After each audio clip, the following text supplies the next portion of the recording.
हरे राम हरे कृष्णा हरे कृष्णा कृष्णा कृष्णा हरे हरे हरे राम हरे राम। जय जय श्री राम सबको प्रणाम। दोस्तों नमस्कार, मैं विजय वर्मा और मैं हूं इस वक्त निर्मल होम स्टे में। तो दोस्तों जब भी आप कैंची धाम आते हैं तो बहुत सारे होटल यहाँ उपलब्ध हैं और सीमित मात्रा में यहाँ रूम उपलब्ध हैं। और आज है तारीख 16 अप्रैल 2022 सुबह का समय और दीदी जुड़ी हुई है हिमाचल की, तो इनके भी ज़िंदगी के जुड़े अनुभव हैं, जानते हैं इनके ज़िंदगी के जुड़े अनुभव। नमस्कार, मेरा नाम है स्नेहलता और मैं शिमला से आई हूँ। ये मेरे हस्बैंड है राकेश सिंह। और मेरी ज़िंदगी से जुड़े अनुभव मेरे को खुद पता नहीं है। अचानक से ही एक दिन बाबा जी की वीडियो जैसे यूट्यूब में चली, धीरे धीरे मैंने उसको डाउनलोड किया और धीरे धीरे नोटिफिकेशन आती रही और एक बाबा जी में आस्था बढ़ती रही। उसके बाद एक दिन किसी की मैं वैसे ही रंगीला जी की वीडियो देख रही थी, विजय की। उसमें कोई मैडम बैठे थे कि ऐसे में बैठी थी, मेरे को उनके दर्शन हुए। तो मैं सोचने लगी कि यार हमारे को क्यों नहीं होते, हमने ऐसा क्या किया है। तो जैसे मैं दिन में सोई तो मेरे को नींद आई, तो मेरे को बाबा जी सपने में आए, बिल्कुल अपने बहुत ही विशाल रूप में थे। उन्होंने नीले रंग का कंबल लिया हुआ था। मैं ना थोड़ा कहीं गिरी थी तो मेरे को पेन थी बैक में। तो फिर उन्होंने बोला कि मैं जैसे बाबा जी दर्शन दिए तो मैंने माथा टेका, मेरे को बोलते खड़ी हो। जैसे उनका मैंने वीडियो देखी हुई है, तो जैसे मैं खड़ी, यहाँ रख दोनों हाथ। उन्होंने मेरे को हाथ यहाँ रखवाए और जोर से मेरी पीठ पे हाथ मारा, जोर से। बाबा जी ने बोला चल ठीक है तू अब। उसके बाद मेरे पैर में मोच आई थी और पैर सूजा हुआ था, इसको टाइम लगेगा अभी, और ऐसा बोला। जैसे ही फिर मैं उठी, दिन का समय था और बाबा जी सपने से जा चुके थे। एक तो ये था मेरा एक्सपीरियंस लाइफ का। उसके बाद बाबा जी का साक्षात्कार होता रहता है। कुछ एक ऐसी बातें हैं जो कि हम नहीं बता सकते। नहीं बता दो यार, मैं इतने दूर से आए हो, तुम फिर कब बताओगे। एक दिन हमारे घर में ऐसे ही इनके साथ 2 संत आए जो कि वृंदावन से थे और भगवान का ही रूप थे। तो ये बोलते कि इन्होंने चाय पीनी है और आप इनको चाय बनाओ। तो उन्होंने बोला कि नहीं, अगर आप बैठेंगे तभी हम बैठेंगे। और फिर ये भी बैठ के थोड़ी, क्योंकि लेट हो रहे थे लगे। फिर वो बैठे थे तो एक बहुत ही ज़्यादा एजुकेटेड इंग्लिश में बात कर रहे थे, बिल्कुल फ्लुएंट इंग्लिश में। तो उन्होंने कुछ एक हमारे से डिमांड की। डिमांड भी नहीं की, वो हमारी परीक्षा थी। और उस थोड़ा मेरे कुछ पारिवारिक परेशानियां थी घर में, मानसिक जैसा थोड़ा परेशान थी। उससे एक दिन पहले कुछ ऐसा हुआ। तो मैं ऐसे बैठी हुई थी, बाबा जी से ही अपनी परेशानियां मानसिक तौर पर बताती हूँ मैं कि बाबा जी कैसे है, कि क्या होगा। तो उन्होंने मेरे को, उनको ये कैसे पता कि मेरे को बाबा जी सपने में दिखे और मैंने किसी को बताया था कि जी बाबा जी। तो उन्होंने मेरे को एक ही बात बोली कि जब भी ऐसी अलौकिक शक्ति आपके सपने में आ रही है तो अपने पति के अलावा वो किसी को भी नहीं बताना है। वो आए थे तो आपने क्यों बताया लोगों को, वो उनको कैसे पता। तो मेरा ये एक पर्सनल एक्सपीरियंस था कि वो बाबा जी ही थे जिन्होंने मेरे को ये बोला कि अपने तक बात रखा जाए, किसी को भी ज़रूरत नहीं है बताने की। उसके बाद जो हमारे संत आए थे उन्होंने भी बहुत ही ज्ञान की बातें बताई। वो वृंदावन से थे, किसी आश्रम से, और उन्होंने हमें आने का भी न्योता दिया था। तो मैंने बोला था कि मैं इनसे बाबा जी से जुड़ी हूँ। तो उन्होंने देखा और फिर हमारे से कुछ ऐसा बोला कि हम दोनों स्तब्ध थे, वो हम नहीं बता सकते उन्होंने ऐसा क्या बोला था, क्योंकि वो अपने तक ही रखना है। और जितना हमारे से हो सका हमने सोचा कि हमने इनको अपने घर से रुष्ट नहीं भेजना है। उन्होंने मांगा भी कुछ नहीं और बिना बोले बड़ा ही कुछ हमारे को वो ऐसा लेसन दे के गए हैं कि मेरा यही है कि जब आप जुड़ रहे हैं किसी ऐसी शक्ति के साथ तो उन पर पूर्ण विश्वास रखो। इधर उधर भटकने की कोई भी ज़रूरत नहीं है। बाबा जी का आश्रम शिमला में भी है, ये अपने संकट मोचन में है बाबा जी का। मेरे को उसके बारे में नहीं था पता, उसके बारे में भी मेरे को विजय ने बताया, जबकि मैं शिमला में मेरे को 15 साल हो गए रहते हुए। तो जब भी कभी ऐसा लगता है कि मन परेशान है तो मैं वहीं जाती हूँ बाबा जी के पास।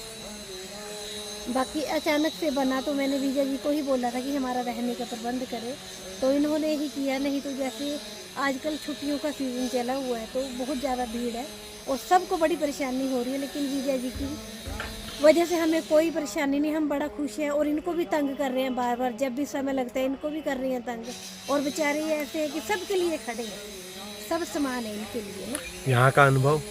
यहाँ का अनुभव ऐसा है कि मन नहीं करता है कि यहाँ से जाए, बस ऐसा है कि यहीं रहे। बहुत ही अच्छा है। मेरी सबसे यही वो है कि कभी आपको समय मिले, आप मानसिक परेशान हैं तो कुछ नहीं, सीधा इधर आओ, अपने बाबा जी के पास बैठो आके, कहीं भी किसी भी कोने में आप बैठ जाओ। बाबा जी सर्वव्यापक है, ये नहीं है कि मैंने मूर्ति के ही आगे खड़े होना तभी बाबा जी मेरे को देखेंगे। आप कहीं भी बैठो, आप अपने होम स्टे में बैठ के ध्यान करो तो वो आपको साक्षात्कार देते हैं। बस यही एक्सपीरियंस है मेरा लाइफ का। और जब से बोलो आप। मेरा नाम राकेश सिंह है और मैं शिमला में हिमाचल प्रदेश विश्वविद्यालय में सह आचार्य के पद पर कार्यरत हूँ। अर्थशास्त्र मेरा विषय है। और जो यहाँ का नीम करोड़ी बाबा जी की यहाँ की कैंची धाम की बात आती है तो मेरे जो धर्मपत्नी है स्नेहलता जी, इनका अनुभव बहुत अच्छा रहा है और इनकी आस्था है, विश्वास है और इनके विश्वास के साथ ही मैं भी जुड़ा हुआ हूँ। और जब हम पिछली बारी आए थे, ये नहीं पता था किस तरह से जाना है, कैसे जाना है। बस इन्होंने एक बार कहा कि मैंने वहाँ जाना है, तो मैं कहा चलिए। और रास्ते का भी पता नहीं था, धीरे धीरे चलते आ गए और हम दोनों तीनों और एक परिवार और हमारे साथ नाहन से जुड़े और हम यहाँ पर शाम को 8 बजे पहुँच गए। हमने यहाँ पर दर्शन किए बाबा जी के और जो भी मन की हमारी बातें थी वो बाबा जी के साथ हमने शेयर की। और उसके बाद हम फिर से शिमला वापस चले गए। तो इनका था कि मुझे हो सके बाबा जी अगर बुलाएं तो हर वर्ष हम यहाँ पर आएं और उनके दर्शन करें। जो भी हमारी सेवा भावना इनकी हमेशा सेवा भावना रही है कि ये हमेशा अपने लिए कभी नहीं जिए। स्नेहलता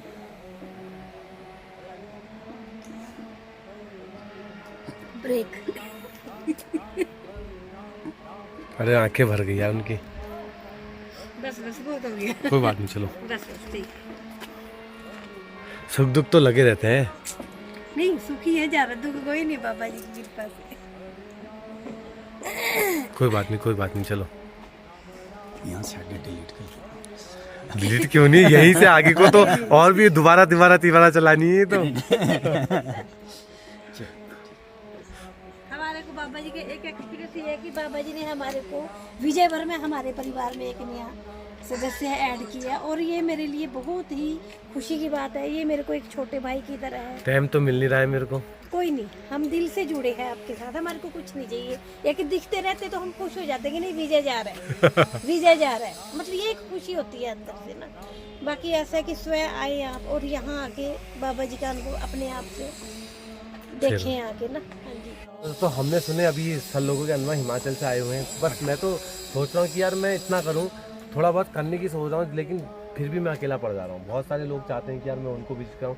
अगर मैं आज मैंने सोचा अगर मैं टैक्सी चलाने में लगा रहा तो फिर मैं व्यवस्था नहीं करा पाऊंगा। चलती गाड़ी में कहाँ फ़ोन उठा पाऊंगा, किसी को रूम कैसे दिला पाऊंगा, किसी को कैसे क्या बता पाऊंगा। तो मैं वो चीज़ अब टैक्सी चला के तो मैं सोच रहा था कि यार कभी मैं टैक्सी चलाना नहीं छोड़ूंगा, कभी मैं ये नहीं करूँगा। लेकिन अब मुझे ऐसा लगता है कि अब मुझे ये थोड़ा ज़रा कम करना पड़ता है, क्योंकि मुझको ऐसा लग रहा है स्थिति ही वैसी बनते जा रही है। आज भीड़ भी है, भीड़ बहुत है। मतलब स्पेशल शनिवार और इतवार और रविवार जिन दिनों अच्छा काम चलता है उन दिनों मैं सोचूंगा कि मैं काम ना करूं, मैं कम काम करूं और अपना कैंची धाम आऊँ, बाबा जी से जुड़ूं और भक्तों से मिलूं और किसी को कुछ राह दूं कि सेवा करूं और वो चलता रहे। तो दोस्तों जो भी होता है जैसे भी होता है वो चीज़ मैं करूँगा। बाकी दोस्तों वीडियो को करते हैं मंगल और मिलते हैं किसी अन्य मंगल में। दीदी का बहुत बहुत धन्यवाद, जीजा जी का धन्यवाद, पता नहीं किस रूप में आए हैं। जहाँ इनको कुछ मिल रहा है वहाँ मेरे को तो बहुत कुछ मिल रहा है ना, जो मेरा है ही नहीं मुझे तो वो मिल रहा है। मुझे तो रोज़ नए लोग मिल रहे हैं और इतना प्यार दे रहे हैं। इन सभी का धन्यवाद। चलिए, जय नीम करोड़ी बाबा जी, जय हो।